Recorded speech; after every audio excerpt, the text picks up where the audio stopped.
کمرے میں موجود چاروں سہیلیاں ایک دوسرے کے قریب سمٹ کر بیٹھی تھیں۔ فضا میں ایک عجیب سی سنسنی اور جوش تھا، جیسے کوئی بہت بڑا معرکہ سر ہونے والا ہو۔ درمیان میں بیٹھی کلثوم کے چہرے پر فاتحانہ مسکراہٹ تھی۔ آخر کار میں نے اس لڑکے کا نمبر نکال ہی لیا جس سے میرا رشتہ طے ہوا ہے۔ کلثوم نے موبائل اسکرین ان کی طرف گھماتے ہوئے کہا۔ کیا بات ہے؟ زویا نے تالی بجاتے خوشی سے کلثوم کا گال چوم لیا۔ مان گئے کلثوم تمہیں، پر یہ بتاؤ کہ اب آگے کا پلان کیا ہے؟ صرف نمبر نکالنا تو کافی نہیں ہوگا۔ کلثوم نے گہرا سانس لیا اور اپنی سہیلیوں کے چہروں پر نظر ڈالی۔ اس کا لہجہ اب پہلے سے زیادہ سازشی تھا۔ پلان سادہ سا ہے، تم میں سے کوئی ایک رانگ نمبر بن کر اسے کال ملائے گی۔ پہلے اسے دوستی کرنا، پھر باتوں باتوں میں اس سے اتنا فری کر لینا کہ وہ محبت کے دعوے کرنے لگے۔ ہمیں بس ان باتوں کے اسکرین شاٹس چاہئیں۔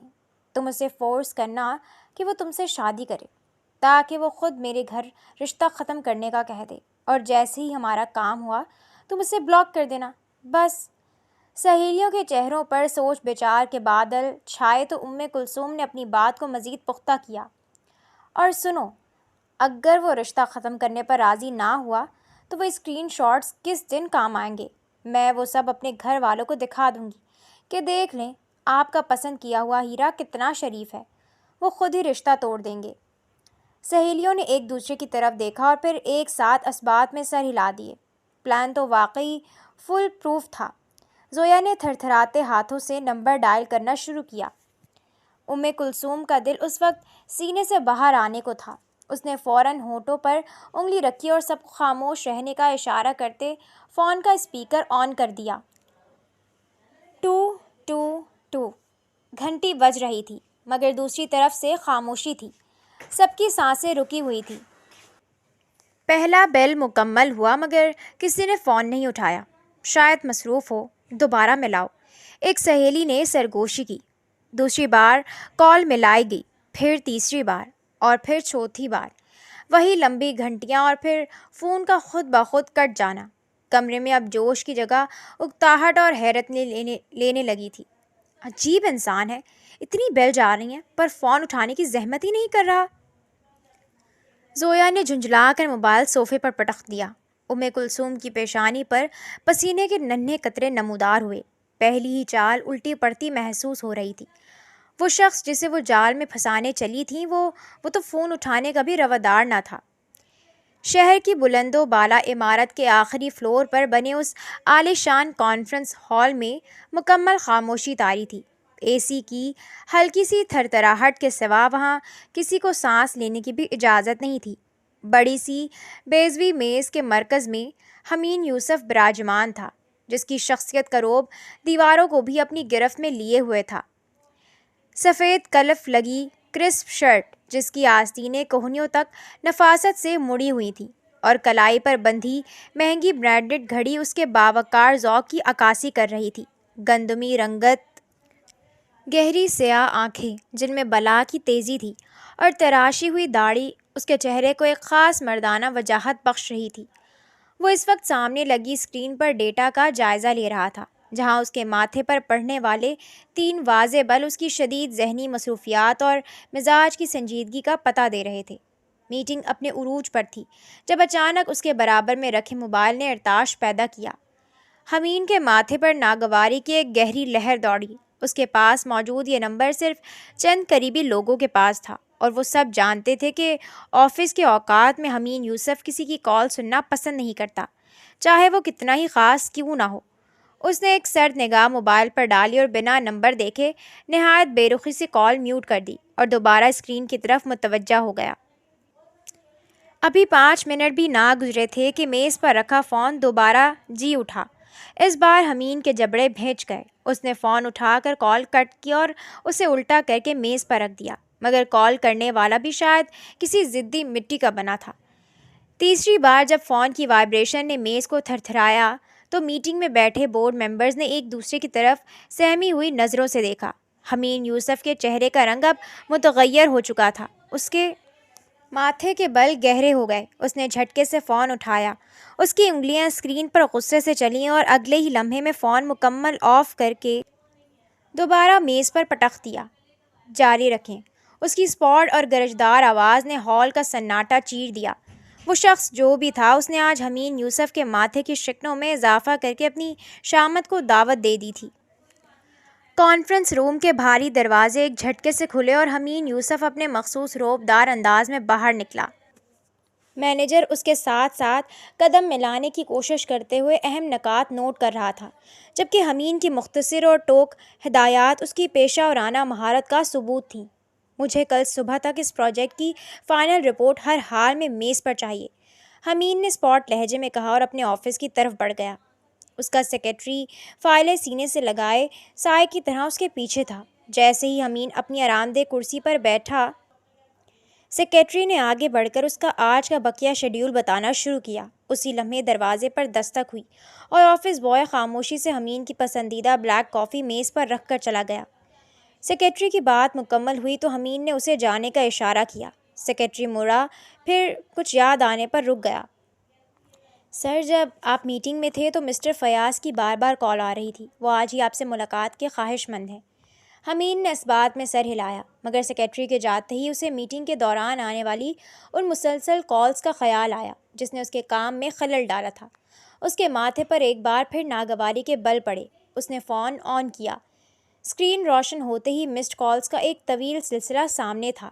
حیرت کی بات یہ تھی کہ وہ تمام کالز ایک ہی انجان نمبر سے تھیں۔ حمین نے کافی کا سپ لیا اور کڑوی کافی کی مہک کے درمیان پرسوچ نظروں سے اس نمبر کو دیکھنے لگا۔ کون ہو سکتا ہے؟ اس نے زیر لب سوچا اور فون کو ایک طرف رکھ کر کافی ختم کرنے لگا۔ ابھی کافی کا مگ میز پر رکھا ہی تھا کہ وہ نمبر ایک بار پھر اسکرین پر رقص کرنے لگا۔ حمین کے ماتھے کی شکنیں اب گہری ہو کر ایک لکیر کی صورت اختیار کر گئیں۔ اس نے کرسی کی پشت سے ٹیک لگائی اور فون اٹھا کر کان سے لگایا۔ ہیلو؟ اس کی آواز میں ایسی سرد مہری تھی اور بھاری پن تھا کہ دوسری طرف سننے والے کے لب خشک ہو جائیں۔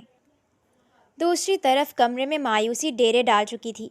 کلثوم کی سہیلیاں بیزاری سے صوفے پر ڈھیر کالج کے کسی اسائنمنٹ یا پروفیسر کی باتوں میں مگن ہو کر اس مشن کو تقریباً بھلا ہی چکی تھی، مگر کلثوم کا بے چین دل اب بھی وہیں اٹکا ہوا تھا۔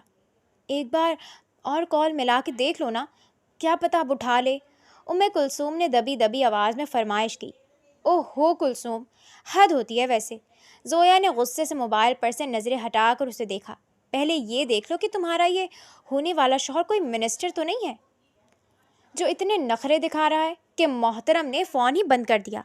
تم خود سوچو، اگر کوئی مر رہا ہو اور ایمرجنسی میں اسے کال کرے تو کال کرنے والا تو مر جائے گا، پر یہ انسان فون نہیں اٹھائے گا۔ کلثوم نے بے نیازی سے کندھے اچکائے، جیسے اسے اس بے رخی کی پہلے سے توقع تھی۔ اب غریب انسان کی اپنی مصروفیات بھی تو ہو سکتی ہیں نا۔ خیر، میری خاطر ایک آخری بار ٹرائی کر لو، پھر گھر جانے کا وقت ہو جائے گا۔ زویا نے لمبی آہ بھری اور ہچکچاتے ہوئے دوبارہ نمبر ڈائل کر دیا۔ سب کی نظریں ایک بار پھر موبائل اسکرین پر جم گئیں۔ جیسے ہی اسکرین پر کالنگ کی جگہ سیکنڈز چلنا شروع ہوئے، سب کے کان کھڑے ہو گئے۔ ہیلو؟ دوسری طرف سے آنے والی گہری، بھاری اور رعبدار مردانہ آواز کسی دھماکے کی طرح کمرے میں گونجی۔ سب سہیلیوں کو جیسے سانپ سونگھ گیا۔ وہ آواز اتنی پرکشش مگر اتنی ہی سرد تھی کہ ایک لمحے کو سب کے ذہن خالی ہو گئے۔ کون ہے؟ زویا کے ہاتھ پاؤں پھول گئے۔ اس نے گھبرا کر فوراً فون کاٹ دیا۔ کال کیوں کاٹی؟ کلثوم، جو خود بھی اس آواز سے تھوڑا سہم گئی تھی، غصے سے زویا کو گھورا۔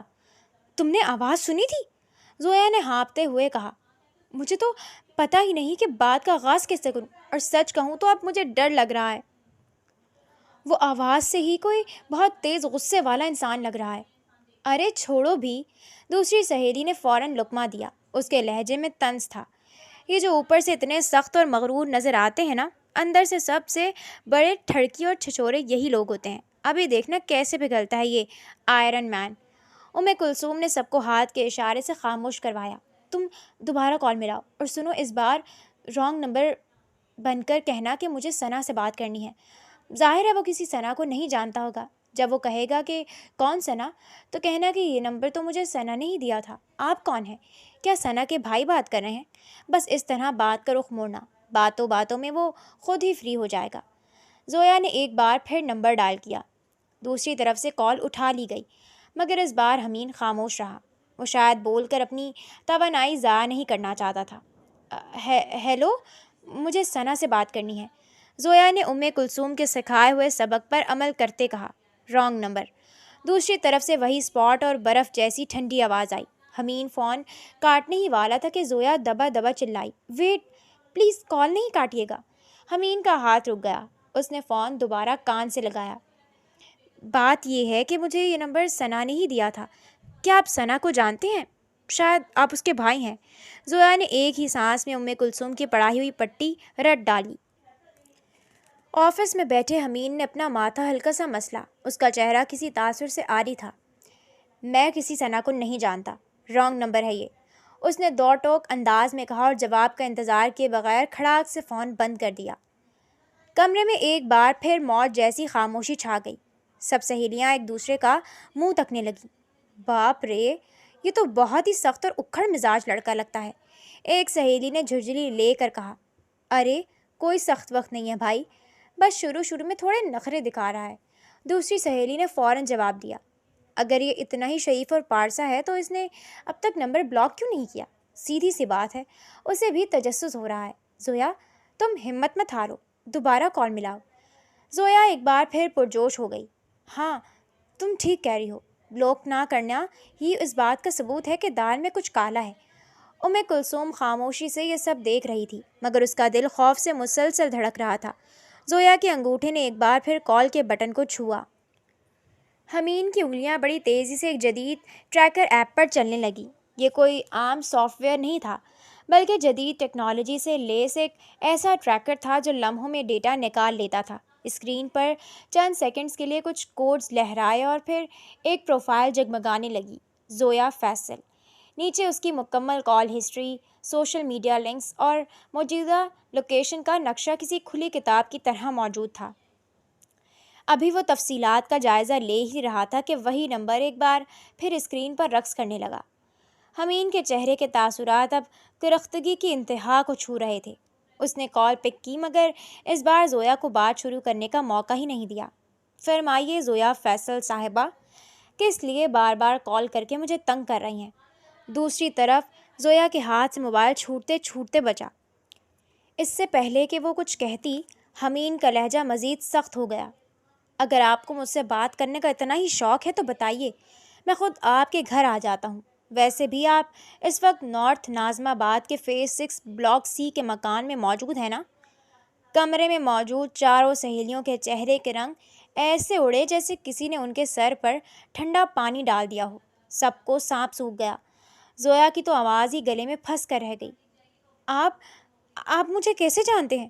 زویا نے ہکلاتے ہوئے پوچھا۔ حمین کے سنگلاخ چہرے پر مسکراہٹ رینگ گئی۔ میں سب جانتا ہوں، آپ کون ہیں اور آپ کو میرا نمبر کس نے دیا ہے۔ میں یہ بھی اچھی طرح جانتا ہوں۔ شاید رانگ نمبر ہے، میں آپ کو نہیں جانتی بھائی۔ زویا نے بدحواسی میں بھائی کا لفظ استعمال کیا اور سوری کہتے ہی فوراً کال کاٹ دی۔ فون کٹتے ہی زویا نے کسی بپھری ہوئی شیرنی کی طرح کلثوم کو گھورا، جس کا اپنا چہرہ اس وقت خوف سے سفید پڑ چکا تھا۔ کلثوم، اگر وہ میرے گھر پہنچ گیا تو؟ میرے گھر والوں کو پتہ چل گیا کہ میں رانگ نمبرز پر کالیں ملا رہی ہوں تو وہ میرا جنازہ نکال دیں گے۔ زویا کا غصہ اور ڈر عروج پر تھا۔ اس نے کہا ہے کہ وہ جانتا ہے اسے نمبر کس نے دیا ہے۔ کلثوم نے سہمے لہجے میں سرگوشی کی۔ مطلب وہ میرے بارے میں بھی جانتا ہے؟ اگر اس نے ابا کو فون کر کے سب بتا دیا تو ابا تو سچ مچ میرا جنازہ پڑھا دیں گے۔ کلثوم سر پکڑ کر وہیں بیٹھ گئی۔ اس کا اپنا بچھایا ہوا جال اب اس کے اپنے گلے کا پھندا بنتا جا رہا تھا۔ اس کی خاموشی میں ایک سہیلی نے بڑی سنجیدگی سے لقمہ دیا۔ کلثوم، ایک بات تو آج صاف ہو گئی کہ تمہارا ہونے والا شوہر کوئی بہروپیہ ہے۔ تم نے کہا تھا وہ کسی سرکاری دفتر میں معمولی کلرک ہے، سیدھا سادہ سا چندہ، پر یہ مجھے کہیں سے بھی معمولی کلرک نہیں لگ رہا۔ جس انسان کو سیکنڈوں میں زویا کا نام اور لوکیشن پتہ چل گئی، وہ کوئی پہنچی ہوئی چیز ہے۔ تمہیں اب اور محتاط ہونا چاہیے، ہو سکے تو اس رشتے سے بھی انکار کر دو۔ سہیلی کی بات نے کلثوم کے دل میں خوف کی ایک نئی لہر دوڑا دی۔ کمرے میں بوجھل خاموشی چھا گئی۔ زویا نے کانپتے ہاتھوں سے سب سے پہلے حمین کا نمبر بلاک کیا۔ کچھ ہی دیر بعد سب سہیلیاں کسی انجانے خوف کو اپنے ساتھ لیے خاموشی سے اپنے اپنے گھروں کو روانہ ہو گئیں۔ گھر کی دہلیز پار کرتے وقت کلثوم کے قدموں میں وہ پہلے جیسی ہمت نہ تھی۔ لاؤنج میں سب گھر والے موجود تھے۔ وہ ابھی صوفے کے کونے پر بیٹھی ہی تھی کہ اچانک اس کے ابا کے موبائل کی رنگ ٹون خاموش فضا میں گونجی۔ اماں نے سوالیہ نظروں سے دیکھا تو ابا نے سب کو خاموش رہنے کا اشارہ کیا اور فون اسکرین کی طرف دیکھ کر مسکرائے۔ کلثوم کے سسرال سے فون ہے، یوسف صاحب کال کر رہے ہیں، ابا نے دھیمی آواز میں بتایا۔ پانی کا گھونٹ بھرتی کلثوم کو زور کا ٹھسکا لگا۔ پانی اس کے گلے میں پھنس گیا اور وہ بری طرح کھانسنے لگی۔ اماں نے گھبرا کر اس کی پیٹھ تھپکنا شروع کی۔ ارے آرام سے کلثوم، کیا ہو گیا ہے؟ اماں نے فکر مندی سے پوچھا، مگر کلثوم سے وہاں ایک پل بھی بیٹھنا محال ہو گیا۔ وہ تیزی سے اٹھ کھڑی ہوئی اور تقریباً بھاگتے ہوئے اپنے کمرے میں چلی گئی۔ کمرے کا دروازہ بند کرتے ہی اس نے اپنے کانپتے ہوئے ہاتھ چہرے پر رکھ لیے۔ اسے یقین تھا کہ حمین یوسف نے اپنی دھمکی پر عمل کر دیا ہے۔ اسے لگا ابا کا فون ابھی کٹے گا اور وہ گرجدار آواز میں اسے باہر بلائیں گے اور اس کی اس سازش کا حساب مانگیں گے۔ یا اللہ، اس بار بچا لے، میں توبہ کرتی ہوں۔ وہ مصلے کے پاس بیٹھ کر گڑ گڑانے لگی۔ میں اسے اللہ کی رضا سمجھ کر قبول کر لوں گی، کبھی کوئی الٹی حرکت نہیں کروں گی، بس میری لاج رکھ لے۔ وہ ابھی اسی خوف اور دعاؤں کے حصار میں تھی کہ اس کی چھوٹی بہن دروازہ کھول کر اندر آئی۔ باجی، کل آپ نے کالج نہیں جانا؟ بہن نے شرارت اور کچھ سنجیدگی کے ملے جلے تاثر کے ساتھ بتایا۔ کلثوم نے لرزتے ہاتھوں سے ماتھے پر آیا پسینہ صاف کیا۔ کیوں نہیں جاؤں گی میں کالج؟ وہ ابھی آپ کی ساس کا فون آیا تھا ابا کے پاس، انہوں نے کہا ہے کہ وہ کل آ رہی ہیں، انہیں کوئی بہت ضروری بات کرنی ہے۔ یہ سنتے ہی کلثوم کے پاؤں تلے سے زمین نکل گئی۔ ضروری بات؟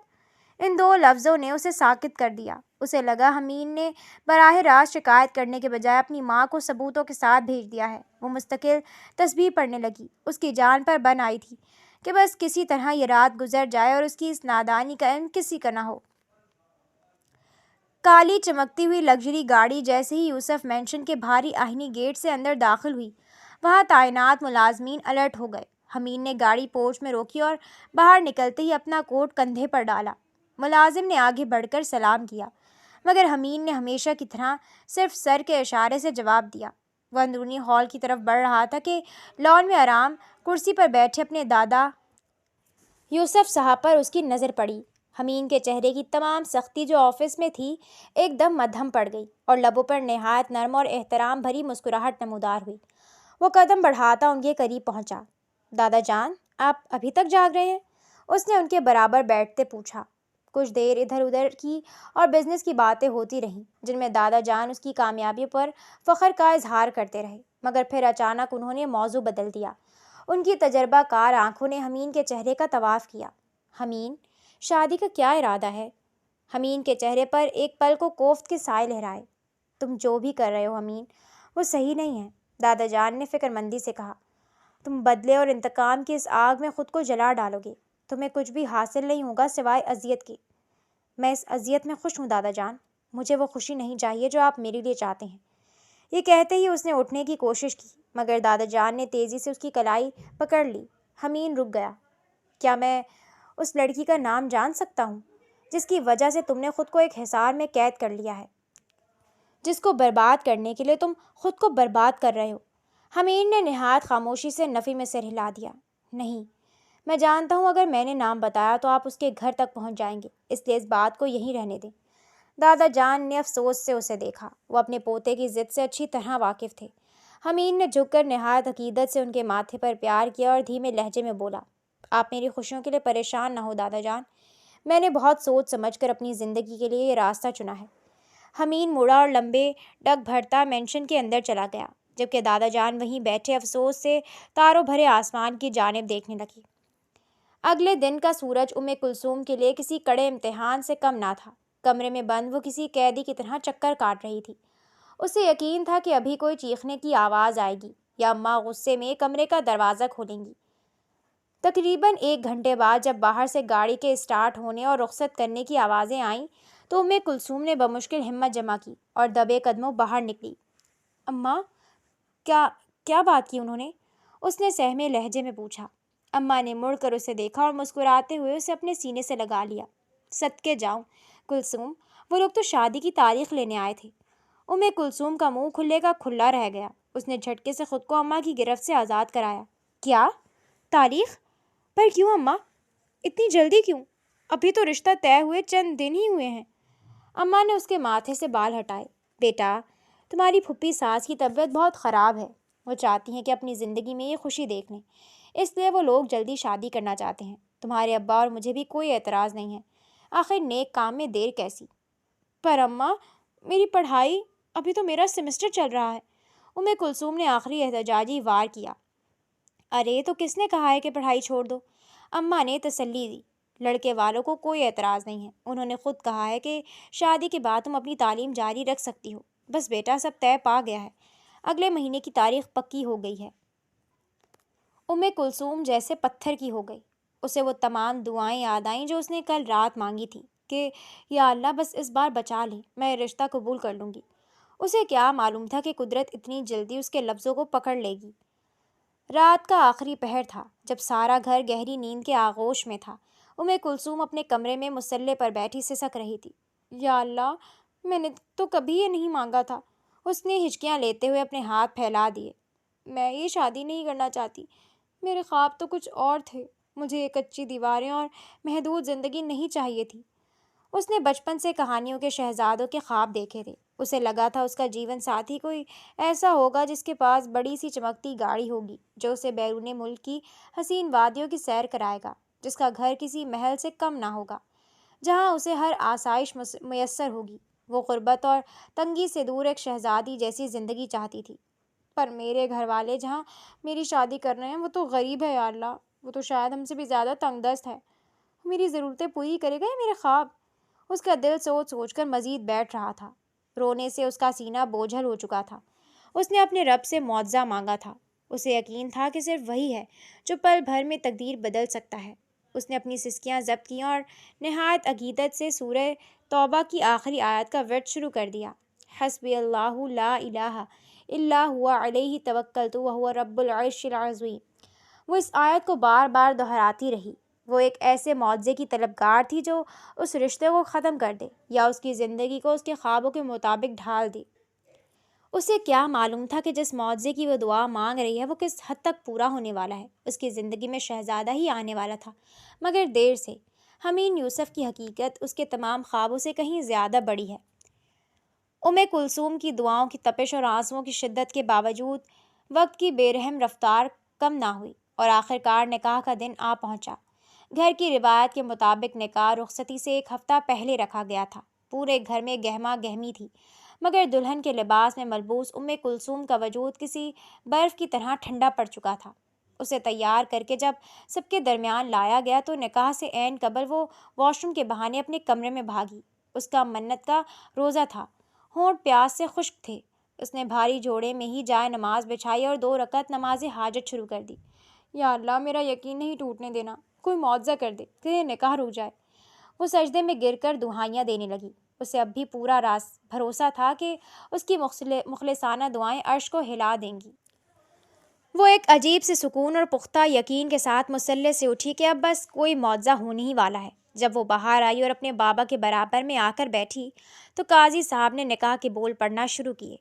کلثوم بنتے جب اس سے قبول ہے کا پہلا سوال ہوا تو اس نے گھونگھٹ کے اندر اپنی آنکھیں پوری قوت سے میچ لیں۔ یا اللہ، میرا معجزہ ابھی اسی وقت، وہ دل ہی دل میں پکار رہی تھی۔ قاضی صاحب نے دوسری بار سوال دہرایا۔ کلثوم نے لرزتی ہوئی آنکھیں کھولیں اور سامنے رکھے نکاح نامے کو دیکھا۔ اس نے گہرا سانس لیا۔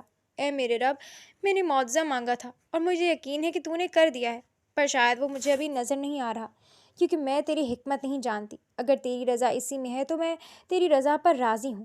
اور پھر اس نے نکاح قبول کر لیا۔ کمرے میں مبارک بادوں کا شور اٹھا۔ مبارک ہو دانیال یوسف ولد محمد یوسف سے آپ کا نکاح مکمل ہوا۔ کلثوم مشینی انداز میں سب سے مل رہی تھی۔ جیسے ہی اسے موقع ملا وہ بھاگ کر اپنے کمرے میں آئی اور دروازہ بند کر کے زمین پر ڈھیر ہو گئی۔ وہ پھوٹ پھوٹ کر رونے لگی۔ یا اللہ، سب کہتے ہیں کہ خواب نہیں دیکھنے چاہیے، پورے نہیں ہوتے، پر میں نے تو اس یقین پر خواب دیکھے تھے کہ میرا رب انہیں پورا کرے گا۔ اس نے ہچکیاں لیتے ہوئے مصلے کی طرف دیکھا۔ میں نے آج خود کو اس بات پر تو منا لیا کہ میری ہر دعا قبول ہو گئی ہے اور تیری حکمت مجھے بعد میں نظر آئے گی، پر مولا مجھے سکون نہیں مل رہا، مجھے بہت تکلیف ہو رہی ہے۔ میرے خواب اور میری حقیقت کے درمیان جو خلیج ہے وہ مجھے کاٹ رہی ہے۔ یا اللہ میرے اس تڑپتے ہوئے دل کو مطمئن کر دے۔ کچھ دیر اسی کرب میں گزرنے کے بعد دروازے پر دستک ہوئی۔ کلثوم نے جلدی سے اپنے دوپٹے کے پلو سے آنسو صاف کیے، چہرے کو تھپتھپایا تاکہ سرخی کم ہو سکے، اور دروازہ کھولا تو سامنے اس کی وہی سہیلیاں کھڑی تھیں۔ مبارک ہو کلثوم، زویا نے آگے بڑھ کر اسے گلے لگا لیا۔ سہیلیوں نے اسے تسلی دی۔ اس کے اداس چہرے کو دیکھ کر کچھ نے ہنسی مذاق کی باتیں کیں تاکہ اس کا موڈ بدل سکے۔ وہ سب اسے دلاسا دے رہی تھیں کہ شادی کے بعد سب ٹھیک ہو جائے گا۔ نکاح اور رخصتی کے درمیانی 7 دن کلثوم کے لیے کسی امتحان سے کم نہ تھے۔ اماں نے بار بار سمجھایا تھا کہ کلثوم، اگر تمہارے شوہر کی کال یا میسج آئے تو بات کر لینا، تھوڑی جان پہچان ہو جائے گی۔ مگر پورا ہفتہ گزر گیا، اس کے موبائل کی اسکرین کسی انجان پیغام کی حسرت میں ہی بجھی رہی۔ اس بے رخی نے کلثوم کے دل میں ایک عجیب سا ڈر بٹھا دیا تھا۔ آخر کار بارات کا دن بھی آ پہنچا جس سے وہ بھاگنا چاہتی تھی۔ سرخ عروسی جوڑے میں ملبوس بھاری زیورات تلے دبی کلثوم ہال میں اسٹیج پر بیٹھی تھی۔ ہال میں مردوں اور عورتوں کے درمیان پردہ تھا جس کی وجہ سے وہ اپنے شریک سفر کو نہیں دیکھ پا رہی تھی۔ رخصتی سے کچھ دیر پہلے جب شور مچا اور دولہے کو اس کے برابر لا کر بٹھایا گیا تو کلثوم لاشعوری طور پر ایک طرف کھسک گئی۔ اس کی جھکی ہوئی پلکوں کی اوٹ سے آنسو گر کر اس کے مہندی لگے ہاتھوں پر جذب ہو رہے تھے۔ رخصتی کا وقت آیا تو وہ شخص اس کے سامنے کھڑا تھا۔ اس نے اپنا ہاتھ کلثوم کی طرف پھیلایا تاکہ اسے سہارا دے سکے، مگر کلثوم نے ہاتھ آگے نہیں بڑھایا۔ وہ تیار ہی نہ تھی اس انجان لمس کے لیے۔ آخر کار اماں نے خود اس کا ہاتھ پکڑ کر دولہے کے ہاتھ میں دے دیا۔ رخصتی کے پورے راستے وہ گاڑی کی کھڑکی سے لگ کر روتی رہی۔ جب گاڑی ایک متوسط اور گنجان آباد علاقے کی تنگ گلیوں سے گزرتی ہوئی ایک چھوٹے سے مکان کے سامنے رکی تو کلثوم کا دل ایک بار پھر ڈوبنے لگا۔ اسے اندر اس کے کمرے میں لے جایا گیا جو اتنا چھوٹا تھا کہ اس کے جہیز کا سامان وہاں جیسے تیسے فٹ کیا گیا تھا۔ اسے محسوس ہو رہا تھا کہ الماریاں اور صندوق اس کے اوپر آ گریں گی۔ اس کی رہی سہی امیدیں بھی اس چھوٹے سے کمرے کی دیواروں سے ٹکرا کر دم توڑ گئیں۔ وہ بیڈ کے بالکل درمیان میں سمٹ کر بیٹھ گئی۔ دولہے کی کزنز آئیں، رسمیں ہوئیں اور کچھ دیر بعد وہ کمرہ ان دونوں کے لیے خالی کر دیا گیا۔ دروازہ بند ہونے کی آواز پر وہ مزید سمٹ گئی۔ وہ شخص اب اس کے سامنے بیٹھا تھا۔ کمرے میں خاموشی اتنی گہری تھی کہ کلثوم کو اپنی دھڑکنیں سنائی دے رہی تھیں۔ وہ مرد ایک لفظ بھی نہیں بول رہا تھا، بس نہایت سنجیدگی سے اسے تکے جا رہا تھا۔ کلثوم نے گھبرا کر ایک لمحے کو نظر اٹھائی اور پھر فوراً جھکا لی۔ وہ دنگ رہ گئی تھی۔ سامنے بیٹھا شخص بے انتہا خوبرو اور وجیح تھا۔ گہری سیاہ آنکھیں، تراشی ہوئی شارپ جو لائن اور قد اتنا کہ بیٹھے ہوئے بھی وہ کافی لمبا لگ رہا تھا۔ اس نے اپنا بھاری اور چوڑا ہاتھ کلثوم کے سامنے پھیلایا۔ جب کلثوم نے ہچکچاتے ہوئے اپنا ہاتھ اس کی ہتھیلی پر رکھا تو اس کا اپنا ہاتھ کسی ننھی بچی کا ہاتھ معلوم ہو رہا تھا۔ اس نے جیب سے ایک انگوٹھی نکالی اور کلثوم کی انگلی میں پہنا دی۔ وہ انگوٹھی کسی چھلکے جیسی پتلی اور پرانے زمانے کے ڈیزائن کی تھی جس میں کوئی خاص خوبصورتی نہ تھی۔ کیسی لگی؟ دانیال یوسف نے سوال کیا۔ بہت اچھی ہے، کلثوم نے جھوٹ بولتے ہوئے دھیمے سے کہا۔ وہ شخص اٹھا، اپنی شیروانی اتار کر بیڈ پر ڈالی اور نہایت اسپاٹ لہجے میں بولا، چینج کر لو، مجھے اتنا زیادہ میک اپ، یہ بھاری جوڑے اور زیورات پسند نہیں ہیں۔ کلثوم نے حیرت سے سر اٹھا کر اسے دیکھا، مگر وہ جواب کا انتظار کیے بغیر کمرے سے باہر جا چکا تھا۔ کچھ دیر بعد دانیال کمرے میں واپس آیا۔ کچھ کھانا ہے؟ کلثوم نے خاموشی سے نفی میں سر ہلایا۔ دانیال بیڈ پر اس کے مقابل نیم دراز ہو گیا اور اپنی گہری سیاہ نظریں اس کے چہرے پر گاڑ دیں۔ کلثوم کو اس کی خاموشی اور دیکھنے کے انداز سے گھبراہٹ ہونے لگی۔ اس نے اپنی انگلیاں چڑخائیں اور ہمت جمع کر کے بولی، مجھے آپ سے کچھ بات کرنی ہے۔ دانیال نے کوئی جواب نہیں دیا، بس اسبات میں سر ہلا کر اسے دیکھتا رہا۔ دیکھیں، میں ابھی ذہنی طور پر اس رشتے کے لیے تیار نہیں ہوں، مجھے تھوڑا وقت چاہیے۔ کیا ہم تب تک صرف دوست بن کر رہ سکتے ہیں؟ پلیز۔ دانیال نے کچھ لمحے خاموشی سے اسے تکا، پھر لبوں پر مبہم سی لہر آئی، ضرور۔ اس ایک لفظ نے کلثوم کے سینے سے ایک بڑا بوجھ اتار دیا۔ وہ خوشی سے مسکرا دی اور اطمینان سے بیڈ کی دوسری طرف لیٹ گئی۔ کمرے میں چند لمحے خاموشی رہی۔ کلثوم کو لگا کہ شاید اس کی بات مان لی گئی ہے۔ مگر اچانک اسے اپنے گال پر کسی گرم لمس کا احساس ہوا۔ دانیال اس کے قریب کھسک آیا تھا اور اپنے ہاتھ کی پشت سے اس کا گال سہلا رہا تھا۔ کلثوم کی سانسیں ایک دم اٹک گئیں۔ جسم ٹھنڈا پڑنے لگا۔ اس سے پہلے کہ وہ کچھ سمجھ پاتی، دانیال نے فاصلہ مٹا دیا اور اس پر حاوی ہو گیا۔ کلثوم نے بدحواسی میں اسے پیچھے دھکیلنے کی کوشش کی۔ یہ کیا کر رہے ہیں آپ؟ میں نے کہا تو ہے کہ ہم دوست بن کر رہیں گے۔ اس کی آواز کپ کپا رہی تھی۔ دانیال نے اس کی آنکھوں میں جھانکا۔ اس کا لہجہ پہلے جیسا نہیں تھا۔ دوست تو ہم ساری زندگی ہی رہیں گے، تو کیا اب میں اپنے دوست سے پیار بھی نہ کروں؟ کلثوم کی آنکھوں میں نمی تیرنے لگی۔ اس نے لاکھ مزاحمت کی، مگر دانیال نے اس کے کسی آنسو، کسی التجا کی پرواہ نہیں کی۔ وہ قربت کے لمحات کلثوم کے وجود پر کسی بھاری چٹان کی طرح گزرے۔ وہ اس مضبوط قد و قامت والے شخص کے آگے بالکل بے بس اور لاچار ہو گئی۔ کچھ وقت بعد دانیال کسی تعصب کے بغیر پیچھے ہوا اور کروٹ بدل کر سو گیا۔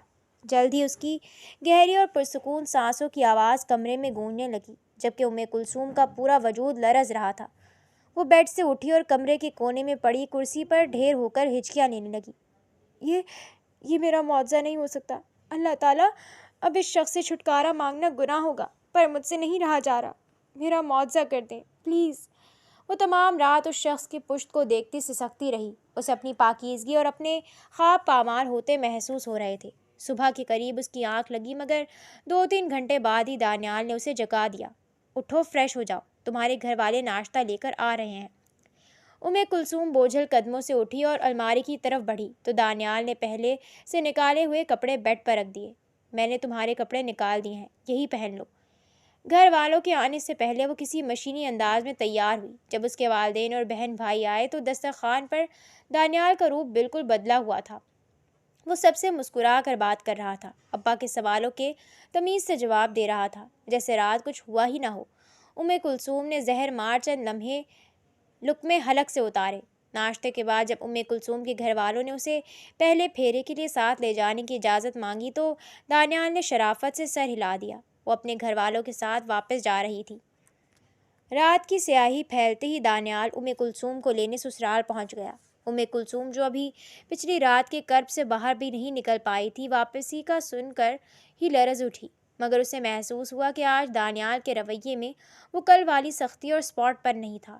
کپڑے تبدیل کر کے کلثوم جو ہی بیڈ پر بیٹھی، دانیال اس کے سامنے بیٹھا اور ایک تھیلی میز پر رکھی۔ اسے کھولو، اس نے دھیمی آواز میں کہا۔ کلثوم نے تھیلی کھولی تو اندر اس کی پسندیدہ پیسٹریز اور خوشبودار موتیے کے گجرے دیکھ دانیال کو دیکھا۔ دانیال نے آگے بڑھ کر نہایت نرمی سے کلثوم کا ہاتھ تھاما۔ اس نے ایک ایک کر کے سفید پھولوں کے گجرے کلثوم کی کلائیوں میں پہنائے۔ تم شاید کل کی وجہ سے مجھ سے خوفزدہ ہو، دانیال نے اس کی آنکھوں میں جھانکتے ہوئے کہا۔ سوری، میری وجہ سے اب تمہیں کبھی کوئی تکلیف نہیں ہوگی، یہ میرا وعدہ ہے۔ یہ کہہ کر وہ کلثوم کے برابر میں بیٹھ گیا اور نہایت شفقت سے اس کا سر اپنے چوڑے کندھے پر ٹکا دیا۔ کلثوم کو محسوس ہوا جیسے اس کے سینے پر رکھا کوئی بہت بڑا بوجھ آہستہ آہستہ سرک رہا ہے۔ اس رات دانیال اس سے کافی دیر تک باتیں کرتا رہا، عام سی باتیں، مستقبل کے ارادے اور زندگی کے چھوٹے چھوٹے قصے۔ کلثوم خاموشی سے سنتی رہی، کبھی کبھی ہلکا سا مسکرا بھی دیتی۔ کچھ دیر بعد دانیال پرسکون نیند کی آغوش میں چلا گیا، مگر نیند آج بھی کلثوم کی آنکھوں سے کوسوں دور تھی۔ وہ کئی گھنٹوں تک چاند کی مدھم روشنی میں دانیال کے حسین اور وجیح چہرے کو تکتی رہی۔ وہ اسے دیکھ رہی تھی، اس کی نرمی کو محسوس کر رہی تھی، مگر ایک عجیب بات تھی، اس کا دل دانیال کے لیے دھڑکتا ہوا محسوس نہیں ہو رہا تھا۔ اس کے حسن اور اس کی گفتگو نے اسے متاثر تو کیا تھا، مگر وہ کشش غائب تھی جو ایک محبت کرنے والے دل میں ہوتی ہے۔ آخر کار ایک سرد آہ بھر کر اس نے دانیال کے چہرے سے نظریں پھیر لیں اور چھت کو تکنے لگی۔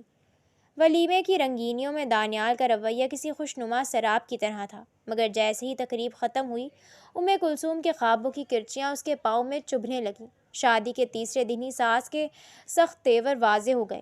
ہمارے گھر تمہارے ابا کے گھر کی طرح ملازمہ نہیں آتی، اور نہ میری ہڈیوں میں اتنی جان ہے کہ اب کام کروں، اس لیے کل سے کچن تم سنبھالو گی۔ اسے باور کروا دیا کہ اس چھوٹے سے گھر میں اس کی حیثیت ایک خادمہ سے زیادہ نہیں۔ دانیال جو چند لمحے پہلے مہربان تھا، بالکل اجنبی ہو چکا تھا۔ اس کا رویہ ایسا تھا جیسے کلثوم اس کے لیے محض ضرورت کی کوئی شے ہو۔ اسی حفزدہ ماحول میں جب شادی کا دوسرا مہینہ اختتام پر تھا، کلثوم کو اپنی طبیعت میں عجیب سا بھاری پن محسوس ہوا۔ ٹیسٹ کے نتائج نے اس کے پیروں تلے سے زمین نکال دی۔ وہ حاملہ تھی۔ وہ مسلے پر گر کر پھوٹ پھوٹ کر روئی۔ وہ ابھی دانیال کو ہی اپنے دل میں جگہ نہیں دے پائی تھی، تو اس وجود کو کیسے قبول کرتی جو دانیال کی نشانی تھا۔ جب اس نے لرزتے ہوئے دانیال کو یہ خبر سنائی تو دانیال کا چہرہ خوشی کے بجائے پتھر کی طرح سخت ہو گیا۔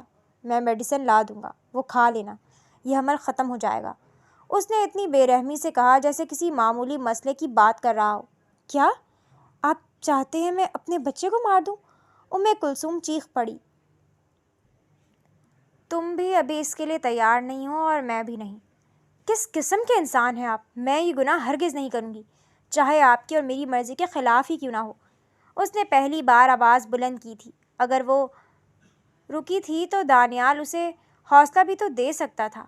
دانیال کو خوش دیکھ وہ بھی خوش ہو جاتی۔ شور سن کر ساس سسر کمرے میں آ گئے۔ جب کلثوم نے حقیقت بتائی تو ساس نے دانیال کو ڈانٹا، مگر پھر کلثوم کی طرف مڑ کر ایک نئی شرط رکھ دی۔ دانیال اب کچھ نہیں کہے گا، لیکن تم کل سے یونیورسٹی نہیں جاؤ گی جب تک بچہ نہیں ہو جاتا۔ میں اپنی تعلیم نہیں چھوڑ سکتی۔ کلثوم نے بے یقینی سے انہیں دیکھا۔ تو پھر سوچ لو، یا یہ بچہ رکھ لو یا اپنی تعلیم۔ ساس کا فیصلہ اٹل تھا۔ دانیال بنا کچھ کہے کمرے سے نکل گیا۔ کلثوم نے روتے ہوئے اپنی ماں کو فون کیا، پر وہاں سے بھی اسے مایوسی ملی۔ تمہاری ساس صحیح کہہ رہی ہیں، اس حالت میں پڑھائی مشکل ہے۔ کلثوم نے غصے اور دکھ میں کال کاٹ دی۔ دن گزرنے لگے، یونیورسٹی بند ہو گئی اور اس کی صحت گرنے لگی۔ اسے ہر وقت الٹیاں آتیں، پکوان کی بو سے اس کا جی متلاتا، مگر ساس زبردستی اس سے چولہے پر کھانا بنواتی۔ دانیال کا تعلق اب صرف نام کا رہ گیا تھا۔ وہ نہ اسے ڈاکٹر کے پاس لے جاتا، نہ کھانے کا پوچھتا۔ 20 دن کے اندر کلثوم ہڈیوں کا ڈھانچہ بن گئی تھی۔ 2 دن وہ بے ہوشی کی کیفیت میں بھوکی پیاسی پڑی رہی۔ کسی نے اسے پانی کا گھونٹ تک نہ پوچھا۔ دانیال کمرے میں آتا مگر اسے دیکھے بنا سو جاتا۔ آخرکار ساس نے تنگ آ کر اس کی ماں کو فون کیا۔ اس کی طبیعت بہت خراب ہے، اسے لے جاؤ یہاں سے۔ ماں باپ اسے لے آئے اور اس کی جان توڑ خدمت کی۔ کلثوم آسمان کی طرف دیکھ کر گڑ گڑاتی، یا اللہ، میں اس بچے کو مار کر قتل کا گناہ نہیں کر سکتی، پر میں اس سے محبت بھی نہیں کر پا رہی، تو خود ہی اسے ختم کر دے۔ مگر دن گزرتے گئے اور بچہ محفوظ رہا۔ 2 مہینے گزر گئے، نہ دانیال آیا نہ اس کے گھر والوں نے فون کیا۔ کلثوم کے گھر والوں کا پارا بھی چڑھ گیا تھا۔ میری بیٹی کوئی گئی گزری نہیں ہے، اب وہ واپس نہیں جائے گی، بچہ ہوتے ہی ہم طلاق دلوا دیں گے۔ یہ سن کر کلثوم کی آنکھوں سے آنسو بہہ نکلے۔ اس نے آسمان کی طرف دیکھا اور دھیمی آواز میں کہا، اللہ، شاید یہ میرے معجزے سے پہلے کی سب سے بڑی آزمائش تھی۔ میں اب کبھی اس شخص کے پاس واپس۔ جدائی کا 3 مہینہ بھی مکمل ہی ہوا تھا کہ ایک شام اچانک دروازے پر دستک ہوئی۔ سامنے دانیال کھڑا تھا، وہی پرسکون چہرہ اور گہری آنکھیں، جیسے کچھ ہوا ہی نہ ہو۔ کلثوم کے گھر والے جو اب تک بلند بانگ دعوے کر رہے تھے کہ طلاق دلوا دیں گے اور بیٹی کو کبھی واپس نہیں بھیجیں گے، دانیال کے سامنے آتے ہی جیسے لفظ کھو بیٹھے۔ مشرق کی بیٹی کے لیے گھر بسانے کی مصلحت تمام غصے پر غالب آ گئی۔ کلثوم کے والد نے دانیال کو بیٹھک میں بٹھایا اور نم آلود آنکھوں سے مخاطب ہوئے۔ دانیال، جو کچھ اب تک ہوا وہ ٹھیک نہیں تھا۔ کلثوم کی حالت تم سے چھپی نہیں تھی۔ تم اسے ایک بار بھی ڈاکٹر کے پاس نہیں لے گئے، نہ ہی پلٹ کر خبر لی۔ دانیال نے نہایت شائستگی سے سر جھکایا۔ میں اپنی غلطی تسلیم کرتا ہوں۔ کام کی الجھنیں اور کچھ حالات ایسے تھے کہ میں وقت نہیں نکال سکا۔ میں آپ سے وعدہ کرتا ہوں کہ آئندہ شکایت کا موقع نہیں ملے گا۔ معافی تلافی کے اس ڈرامے نے کلثوم کی تقدیر کا فیصلہ ایک بار پھر اسی چھوٹے سے کمرے کے حق میں کر دیا۔ وہ کسی زندہ لاش کی طرح دانیال کے پیچھے گاڑی تک آئی۔ واپسی کا سفر خاموشی میں کٹا۔ جیسے ہی وہ اس مستوسط علاقے کی تنگ گلیوں میں داخل ہوئے، کلثوم کو محسوس ہوا جیسے دیواریں اسے نگلنے کے لیے قریب آ رہی ہیں۔ گھر میں داخل ہوتے ہی دانیال نے اس کی طرف دیکھا۔ دیکھو کلثوم، اب امی کی طبیعت ٹھیک نہیں رہتی، وہ گھر کا کام نہیں کر سکتی۔ تم آرام سے ان سے پوچھ لینا کہ کیا کچھ کرنا ہے اور وہ سب نپٹا دینا۔ کلثوم نے کوئی جواب نہیں دیا، بس خاموشی سے کچن کی طرف بڑھ گئی۔ اسے لگا جیسے اس کے وجود کے مزید ٹکڑے ہو گئے ہوں۔ دانیال نے اپنے وعدے کے مطابق اسے ہسپتال لے جانا شروع کیا، دوائیاں بھی لا کر دیں، مگر کلثوم اب ان سب سے ماورا ہو چکی تھی۔ وہ جان بوجھ کر رات دیر تک کچن میں برتن صاف کرتی رہتی یا صحن میں بیٹھی رہتی تاکہ جب تک وہ کمرے میں جائے دانیال سو چکا ہو۔ اسے دانیال کی قربت تو دور، اس کے ساتھ ایک ہی کمرے میں سانس لینا بھی کسی عذاب سے کم نہیں لگتا تھا۔ وہ ہسپتال میں ڈاکٹر کو دکھاتے وقت بھی ایک لفظ نہ بولتی۔ وہ معجزے کی اب بھی منتظر تھی، مگر اب اس کی دعاؤں میں تڑپ کی جگہ ایک عجیب سا صبر آ گیا تھا۔ وقت ہمیشہ ایک سا نہیں رہتا، اور کلثوم کے صبر کا پیمانہ بھی اب لبریز ہو چکا تھا۔ اس نے ساس کے طعنوں کے آگے ڈھال بننا سیکھ لیا تھا۔ اب وہ ساس کی کڑوی باتوں پر آنسو بہانے کے بجائے ترکی بترکی جواب دیتی۔ دانیال جب بھی بیچ بچاؤ کی کوشش کرتا، وہ اسے دو ٹوک کہتی، اپنی ماں کو سمجھائیں، مجھے نہیں۔ اس نے دانیال سے ہر طرح کی امید وابستہ کرنا چھوڑ دی تھی، یہاں تک کہ دوا یا کھانے کی ضرورت ہوتی تو دانیال کے بجائے اپنے گھر فون کر کے منگوا لیتی۔ ایک دوپہر ساس سے تلخ کلامی اس حد تک بڑھی کہ کلثوم نے خاموشی سے اپنا بیگ اٹھایا اور دانیال کو اطلاع دیے بغیر اپنے میکے چلی گئی۔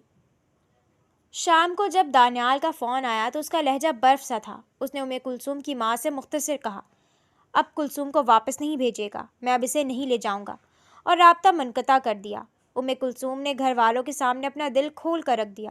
اس نے دانیال کی بے رخی اور ساس کے ظلم کی ایک ایک بات سنائی اور واضح کر دیا کہ اب وہ وہاں کبھی نہیں جائے گی۔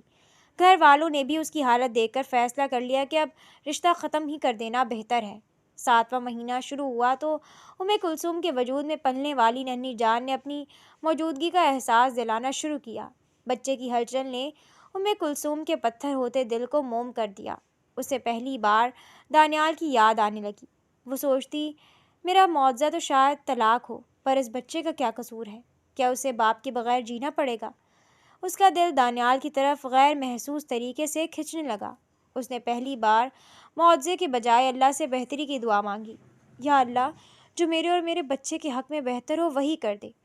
اگلے ہی دن جیسے دعا قبول ہوئی ہو، دانیال اسے لینے آ پہنچا۔ اس نے کسی سے کوئی بحث نہیں کی، بس اتنا کہا، مجھے کلثوم سے اکیلے میں بات کرنی ہے۔ وہ اسے قریب کے ایک پرسکون پارک میں لے گیا۔ دونوں کے درمیان طویل خاموشی رہی جسے دانیال نے توڑا۔ تم میرے ساتھ رہنا چاہتی ہو یا نہیں؟ اس نے سنجیدگی سے پوچھا۔ کلثوم نے نظریں اٹھا کر اسے دیکھا۔ اس ذلت کے ساتھ تو بالکل بھی نہیں، اگر عزت دیکھ کر رکھ سکتے ہو تو میں ساتھ رہنا چاہتی ہوں۔ تم میری ماں کے ساتھ بدتمیزی کرتی ہو۔ دانیال نے اپنی شکایت سامنے رکھی۔ تمہارے اندر بہت اکڑ ہے۔ تم اپنے گھر والوں کے سامنے بھی مجھے نیچا دکھاتی ہو کیونکہ میں غریب ہوں اور تمہاری پسند نہیں ہوں۔ کلثوم کچھ پل خاموش رہی، پھر دھیمے لہجے میں بولی، میں آپ کی امی کے ساتھ نہیں رہ سکتی، وہ مجھے ذہنی اذیت دیتی ہیں، اور جہاں تک میری پسند کا سوال ہے تو آپ نے بھی تو کبھی میرے ساتھ وہ سلوک نہیں کیا کہ میں آپ کو پسند کر سکوں۔ دانیال نے اس کی بات کاٹتے ہوئے بات مختصر کی، ٹھیک ہے، میں پرانی بحث نہیں چاہتا۔ مختصر بات یہ ہے کہ میں نے تم سے شادی اپنی مرضی سے کی تھی۔ امی اس رشتے پر راضی نہیں تھی۔ مجھے لگا تھا تم ان کا دل جیت لو گی تو سب ٹھیک ہو جائے گا، پر ویسا کچھ نہیں ہوا۔ دانیال کی بات پر کلثوم نے آنکھیں گھمائیں۔ سامنے بیٹھا شخص بڑا بے حس تھا۔ کیا وہ اس نے دیکھا نہیں تھا کہ کلثوم نے کوشش کی تھی؟ امی چاہتی ہیں میں تمہیں طلاق دے دوں اور ان کی بھانجی سے شادی کر لوں۔ انہوں نے واضح کہہ دیا ہے کہ تمہیں دوبارہ گھر کے اندر نہیں آنے دیں گی۔ کلثوم نے اس بات میں سر ہلایا۔ پھر کیا سوچا آپ نے؟ لہجہ بے لچک تھا۔ میں ابھی انہیں نہیں بتا سکتا کہ میں تم سے ملنے آیا ہوں یا تمہیں واپس لے جانا چاہتا ہوں، پر میں نہیں چاہتا ہماری لڑائیوں میں ہماری اولاد سفر کرے۔ ڈلیوری تک تم اپنے گھر پر رہو۔ میں بندوبست کر رہا ہوں اچھی نوکری کا، میں کرائے پر الگ مکان لے لوں گا۔ دانیال کی بات پر کلثوم نے بے یقینی سے اسے دیکھا۔ اپنی امی کو کیا کہیں گے؟ کلثوم نے حیرت سے پوچھا۔ وہ میرا مسئلہ ہے، لیکن تمہیں بھی خود کو بدلنا ہوگا کلثوم، جیسا میں چاہوں گا ویسا ہونا ہوگا۔ دانیال کی بات پر کلثوم خاموش رہی، اور پھر چند باتوں کے بعد دانیال نے اسے گھر ڈراپ کر دیا۔ کلثوم کے گھر والے بہت خوش تھے۔ کسی نے دانیال سے کوئی بات نہیں کی تھی کیونکہ وہ کلثوم کو مطمئن دیکھ چکے تھے۔ اس رات کلثوم آخری بار روئی تھی۔ اس نے اب معجزہ مانگنا بند کر دیا تھا۔ وہ دانیال کو ہی اپنا معجزہ مان چکی تھی اور یہ سوچ لیا تھا کہ معجزہ کبھی بھی ویسے نہیں ملتا جیسے انسان مانگتا ہے، ہمیشہ مختلف شکل میں ملتا ہو جو سمجھ میں بہت بعد میں آتی ہے۔ اور آج رات اس نے صحیح معنوں میں پہلی بار دانیال کو اپنا شوہر دل سے تسلیم کیا تھا، اپنے دل کے دروازے دانیال کے لیے کھولے تھے۔ شہر کی مصروف شاہراہ کے کنارے ایک سیاہ چمکتی گاڑی رکی ہوئی تھی۔ اسٹیئرنگ پر حمین یوسف کے ہاتھ مضبوطی سے جمے تھے اور نظریں سامنے سڑک پر جمی تھی، مگر ان آنکھوں میں بیزاری اور گہری تلخی رچی تھی۔ اسی لمحے گاڑی کا دروازہ کھلا اور ایک شخص اندر آ کر بیٹھ گیا۔ حمین نے گاڑی دوبارہ سٹارٹ کر دی اور رفتار بڑھا دی۔ ساتھ بیٹھا شخص اس کا قریبی دوست بختیار تھا۔ بختیار نے کچھ دیر حمین کے سخت چہرے کا جائزہ لیا اور پھر دھیمے لہجے میں پوچھا، تمہیں واقعی لگتا ہے امین کہ تم جو کچھ کر رہے ہو وہ ٹھیک ہے؟ حمین نے کوئی جواب دینے کے بجائے صرف لاپرواہی سے کندھے اچکائے۔ میں نے تھوڑا پلان چینج کیا ہے بختیار۔